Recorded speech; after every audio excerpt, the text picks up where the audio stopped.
আইনের ঊর্ধ্বে কেউ না, এবং বিচারক নিজেই বলছিল একটা কথা, যে রক্ষকই যখন ভক্ষক সমাজের কি হবে, তার স্পষ্ট বার্তা দিয়ে দিল যে আইনের ঊর্ধ্বে কোনো নেতা, মন্ত্রী, পুলিশও আইনের ঊর্ধ্বে নয়।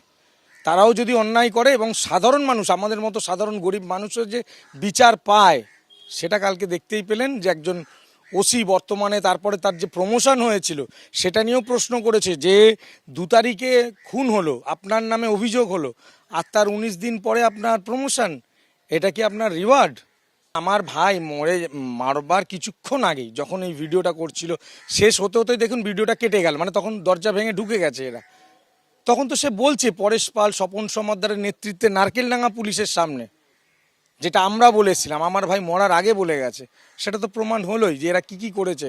তার বিভিন্ন ফুটেজও রয়েছে যেগুলো সিবিআইয়ের কাছে রয়েছে, ভবিষ্যতে আদালতে হাজির করা হবে। পুলিশ দাঁড়িয়ে থেকে খুন করিয়েছে এবং খুনের প্রমাণ লোপাট করিয়েছে এই পুলিশ, এই ওসি, এই রত্না সরকার, এই দীপঙ্কররা।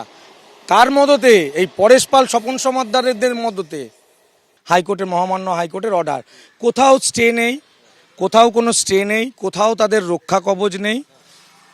শুধুমাত্র বলেছেন যে আগস্টের প্রথম সপ্তাহ বাদ দিয়ে যে কোনো দিন এই 3 জনের জন্য একটা ডেট রাখতে বলেছেন, যেটা বিচারক করেছেন। কালকে 12 তারিখে এদের আবার সমন ইস্যু হয়েছে, আবার এদের পার্সোনালভাবে অ্যাপিয়ারেন্সের ডেট দিয়ে দিয়েছে 12 তারিখে।